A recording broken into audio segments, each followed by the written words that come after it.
অভ্যাসগত না? এই অভ্যাসগত রফুল ইয়াদাইনকে আমরা বলি এটা বাদ দিয়ে দাও। এটা কি করে দাও? নবী যে বাদ দিয়েছেন এর একটা প্রকৃষ্ট প্রমাণ হচ্ছে সহিহ মুসলিমের 1 নম্বর খণ্ডের 159 নম্বর পৃষ্ঠায়। আদত আর ইবাদত তো আপনাদের মনে হয়েছে, বুঝে আসে নাই? ঘোড়া যখন তার লেজ উঠায় এর সাথে জিকির করে, জিকির করে। ঘোড়ার লেজ উঠানো এটা কি ইবাদতান করে না আদাতান করে? কিসের সাথে করে? ইবাদতান। আর লা মাযহাবিদের রুকুতে উঠা এবং যাওয়ার রফুল ইয়াদাইন এটা ইবাদতান না আদাতান? কারণ এর সাথে জিকির, এর সাথে জিকির। যেমন ঘোড়াও রফা করে, রফা মানে উঠানো, মনে আছে না? ঘোড়াদের লেজ উঠায় রফা করে, এর সাথে জিকির আছে? আছে। অনেকের মন খারাপ হয়ে যাচ্ছে হুজুরে কি উদাহরণ দিতেছে। এই উদাহরণ আমি দেই নাই, আমাদের প্রিয় নবী মুহাম্মদুর রাসূলুল্লাহ সাল্লাল্লাহু আলাইহি ওয়াসাল্লাম দিয়েছেন। নবী বলেন 181 নম্বর পৃষ্ঠা, ভুল বলেছি, 181 নম্বর পৃষ্ঠায়, 181 নম্বর পৃষ্ঠায় এসেছে জাবির বিন সামুরা রাদিয়াল্লাহু তাআলা থেকে হাদিস। তিনি বলেন যে قال خرج علينا رسول الله صلى الله عليه وسلم فقال ما لي أراكم। ভালো করে বুঝবেন। জাবির বিন সামুরা রাদিয়াল্লাহু তাআলা আনহু বলেন একদা রাসূল করিম সাল্লাল্লাহু আলাইহি ওয়াসাল্লাম আমাদের দিকে বের হলেন। এরপরে নবী বললেন মালি আরাকুম, তোমাদের কি হলো আমি দেখতে পাচ্ছি। রাফিই আইদিকুম, তোমরা রাফউল ইয়াদাইন করতেছো। ভালো করে বুঝবেন। মালি আরাকুম, তোমাদের কি হলো আমি যে দেখতে পাচ্ছি। রাফিই আইদিকুম, তোমরা রাফউল ইয়াদাইন করতেছো, তোমরা রাফউল ইয়াদাইন। কাআন্নাহা আযনাবু খাইলিন শুমসিন, বেয়ারা ঘোড়ার লেজের মতো। বেয়ারা ঘোড়ার, তোমাদের কি হলো যে তোমাদের দেখতেছি তোমরা বেয়ারা ঘোড়ার লেজের মতো রফুল ইয়াদাইন করতেছো, বেয়ারা ঘোড়ার লেজের মতো। কারণ ঘোড়ার লেজের সাথে জিকির আছে, আছে। তো নবী দেখলেন এরা যে রফা করে এর সাথে জিকির আছে, এর সাথে জিকির আছে। নবী বললেন তোমরা এই কি রফা শুরু করে দিয়েছো যে রফুল ইয়াদাইনের সাথে কোনো জিকির, কোনো জিকির। নবী এরপরে বলেন, ভালো করে খেয়াল করতে হবে। নবী বলেন উসকুনু ফিস সালাহ, উসকুনু ফিস সালাহ, তোমরা নামাজের ভিতরে, তোমরা নামাজের স্থির থাকো, অতিরিক্ত নড়াচড়া করবা। এটা কি শুধুমাত্র আমল না নবীর পরিষ্কার নির্দেশ? এটা কি প্রমাণ করতেছে? সাহাবীরা আদাতান রফুল ইয়াদাইন করতো, নবী নিষেধ করে দিলেন নামাজের ভিতরের রফুল ইয়াদাইন।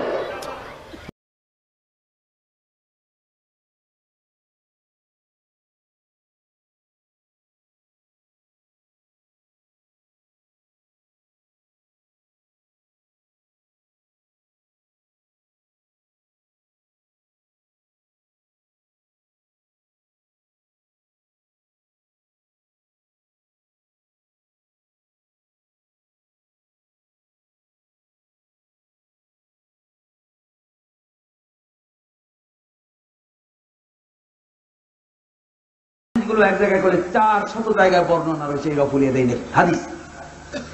এই হাদিসটি বুখারীর মধ্যে রয়েছে। তারা বলেন এটা নবী প্রথম যুগে করেছেন, শেষের যুগে করে না। দেখেন হাদিসের ইবারতে কি। যারা অন্তত মিজান মুল সাহেব পড়ছেন তারাও অন্তত এই গ্রামাটিক্যাল কায়দাটুকু বুঝবেন। কানা আফালে নাকেসা, এই কানা শব্দটা পাস্ট টেন্সের অতীতকালের প্রথমে যদি কানা শব্দ ব্যবহৃত হয় তাহলে তার অর্থ হয় মাজি বাঈদ, দূরবর্তী অতীতকাল, অনেক আগে রাসূল করছেন, এটা প্রমাণিত হলো। আর কানা শব্দটা যদি প্রেজেন্ট টেন্স এবং ফিউচার টেন্সের মোজারের শুরুতে যদি ব্যবহৃত হয় তাহলে তার অর্থ হয় মাজি ইস্তেমরারি, অনবরত অতীতকাল, সবসময় রাসূল করেছেন। এখানে এবারও তো দেখবেন বুখারীতে 102 পৃষ্ঠা প্রথম নাম্বার লাইন, কানা ইয়ারফাউ, ইয়ারফাউ মোজারের সিগা।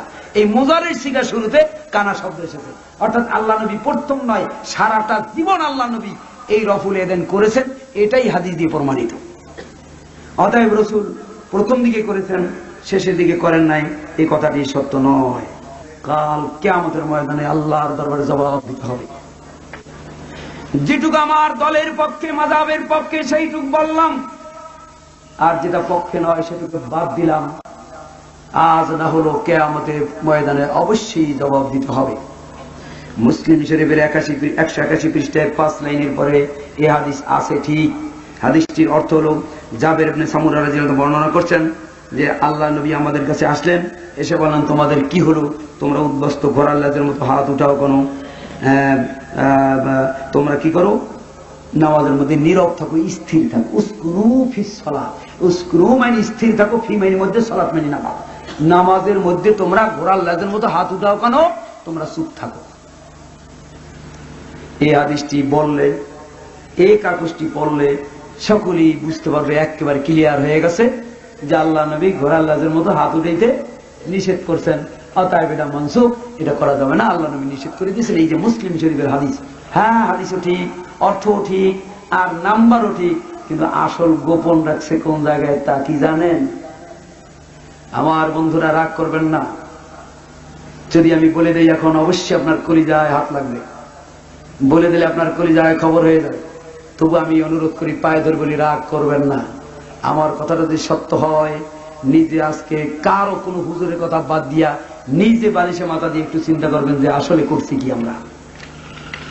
বন্ধুরা আমার, এই মুসলিম শরীফের 181 পৃষ্ঠার যে হাদিসটি শুনলেন, এতে বোঝা গেল নামাজে হাত উঁচু করা যাবে না, চুপ করে থাকতে হবে, তাই তো বুঝলেন? কিন্তু এই হাদিসটি যে অধ্যায় এনেছেন ইমাম মুসলিম, সে অধ্যায় ছিল বাবুল আমর বিসসুকুনি ফিস সালাত ওয়ান নাহি আনিল ইশারাতি বিল ইয়াদি রাফিহা ইনদা সালাম। নামাজে সালাম ফিরানোর সময় হাত উঁচু না করার অধ্যায়। সালাম ফিরানোর সময় হাত উঁচু না করার অধ্যায়। এই অধ্যায়টা এখানে লেখে নাই।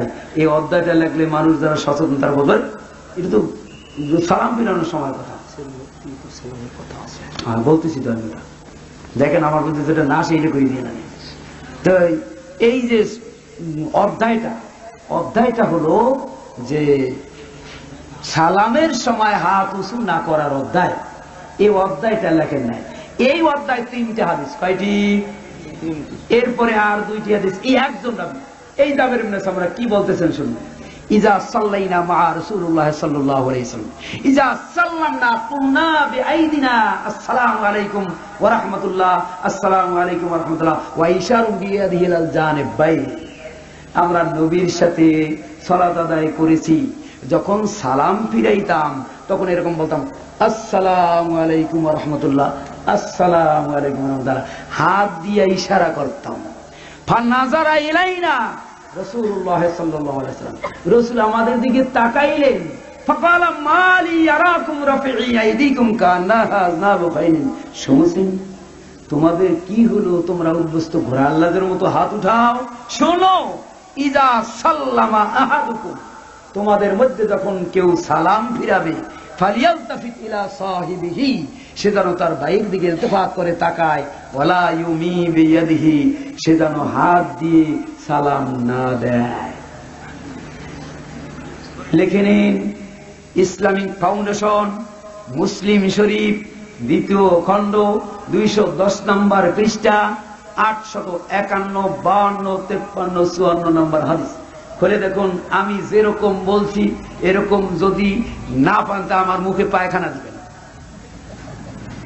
আর যদি পান তাহলে কি করবেন একটু বিবেক দিয়ে বিবেচনা করিয়েন। উদর পিণ্ডি বুদর ঘরে চাপানোর চেষ্টা করিয়েন না। হাদিস একটা দিয়েছেন, আলহামদুলিল্লাহ, ধন্যবাদ, হাজারো ধন্যবাদ। কিন্তু এর সাথে যদি আর হাদিস 2টাও দিতেন আরো ধন্যবাদ জানাইতাম, কিন্তু মাযহাব ঠিক থাকতো না। সমস্যা হলো এখানে। সম্মানিত উপস্থিতি, তারপরেও বলি, আপনারা একবার হাত উঠান, ওটা যদি আপনার সহি মনে করে দেন, উঠান। আপনাদের জবাব আপনারা দিবেন, আমাদের জবাব আমরা দেব। আমরা আপনাদেরকে বেদিন বলবো না, ইসলাম থেকে খারিজ বলবো না। হ্যাঁ, তাদের মনে একটু কষ্ট আছে, সেটা হলো বলেছেন যে আল্লাহ নবী বলেছেন তাফতারিকু উম্মতি আলা 73 মিল্লাতান কুল্লুহুম ফিন্নার ইল্লা মিল্লাতা ওয়াহিদাতান ফিল জান্নাহ। আমাদের অনেক বক্তারা নাকি তাদেরকে একেবারে জাহান্নামের চৌরাস্তায় ঢুকিয়ে দিয়ে থাকে, 73 দলের মধ্যে তাদেরকে ফেলে দিয়ে থাকে। এরকম যদি কেউ নাম উল্লেখ করে বলে থাকেন, আমি বলবো সে ব্যক্তি সঠিক কাজ করেন নাই, সে ব্যক্তি সত্যিকারের আহলে হাদিস হতে পারেন নাই। যেহেতু আল্লাহর নবী মেনশন করে কোন দলের নাম বলেন নাই, আমারও এমন পোদ্দারির অধিকার দেয় নাই যে আমি নাম ধরে বলবো অমুক অমুক জাহান্নামে, যেটা বলার অধিকার নাই। অতএব আমি প্রমাণ করব এই 73 দলের ভিতরে আহলে হাদিসরাও রয়েছে। আমি হাদিস দিয়ে প্রমাণ করব। হানাফিরা তো আছে কিনা তা আমরা জানি না, হানাফির কথা আল্লাহ নবী বলেন, আমি কেমনে বলবো? কিন্তু আহলে হাদিসরাও এর মধ্যে রয়েছে। তাফতারিকু উম্মতি, আমার উম্মতের মধ্যে 73 দল হবে, 72 দল জাহান্নামী, 1 দল জান্নাতি। উম্মতের মধ্যে আমি বলি উম্মত কারা? যারা হাদিস মানে তারা না, যারা হাদিস মানে না তারা। যারা হাদিস মানে তারাই তো উম্মত নাকি? যারা সুন্নত মানে তারাই তো উম্মত। তাহলে আমার হানাফি ভাইরাও সুন্নত মানে, আমরাও হাদিস মানি, ঘরে সবাই পড়ে গেছি, কথা ঠিক না? হাদিস যারা মানে আমার উম্মত দ্বারা, তাদের ভিতরে 73 দল হবে। অর্থাৎ হিন্দু মধ্য খ্রিস্টান এই হাদিসের মধ্যে আসে না, নবী উম্মতের মধ্যে বলছে। আর উম্মত হতে হইলে হাদিস মানতে হয়, তা নইলে উম্মত হওয়া যায় না। যারা হাদিস কোরআন মানে তাদের ভিতর থেকে 73 দল হবে। এর ভিতর থেকে 1 দল জান্নাতে যাবে, বাকি 72 দল জাহান্নামে যাবে। তাহলে এই দলের মধ্যে যারা আহলে হাদিস দাবি করে তারাও থাকতে পারে যদি আমল ঠিক না থাকে, কথা ঠিক কিনা? তাহলে আমি কেমন করে বলবো যে হানাফি ভাইয়েরা জাহান্নামী? জিনা জিনা, এত বড় মাতুব্বরি দেওয়ার জন্য আমাকে পাঠায় নাই। কোরআন বলছে সূরা কাহাফ 29 আয়াত, জা আল হাক্কু মির রাব্বিহিম, হক এসেছে তাদের রবের পক্ষ থেকে। ফামান শাআ ইয়ামিন ওয়ামান শাআ ইয়াকফুর, যার ইচ্ছা হয় সে ঈমান আনবে, যার ইচ্ছা হয় সে কুফরি করবে।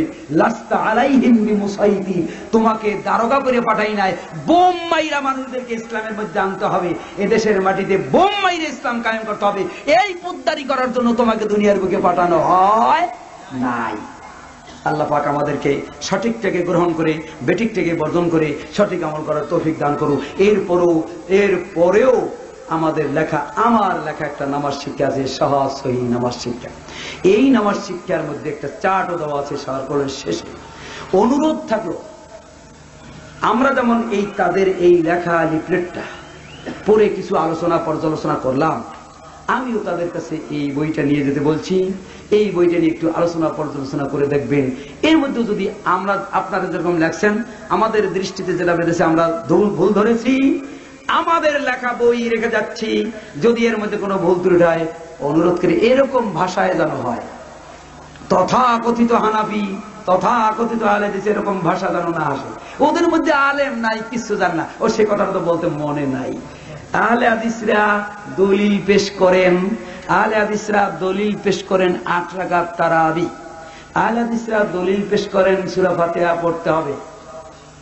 স্ববিরোধী কথা হয়ে গেল, কিন্তু আহলে হাদিসের মধ্যে যদি আলেমই না থাকে তা দলিল পেশ করলো কেমন কইরা? আপনারাই বলতেছেন আহলে হাদিসের দলিল পেশ করে থাকেন, আহলে হাদিসের আলেমরা দলিল পেশ করে থাকেন যে এই এই এই এই এই, তাহলে আহলে হাদিসের মধ্যে যদি আলেম না থাকে তারা দলিল পেশ করলো কি দিয়া? আপনাদের কথাই আপনাদের কথার সাথে কন্ট্রাডিকশন, কথা ঠিক কিনা? আপনারা আগে ঠিক করে নেন কোনটা বলবেন। তো আমাদের এই নামাজ শিখে রেখে যাচ্ছি। যদি কোনো সহৃদয়বান হানাফি ভাইয়েরা, আমরা আপনাদেরকে শ্রদ্ধা করি, সম্মান করি, আমাদের সাথে অনেক বড় বড় আলেম আপনাদের মধ্যে আছে, সম্মান করি, শ্রদ্ধা করি, এরকম বন্ধু সুলভ ভাষায় আপনারা এরকম পর্যালোচনা করে আমাদের ভুলগুলো ধরিয়ে দিবেন।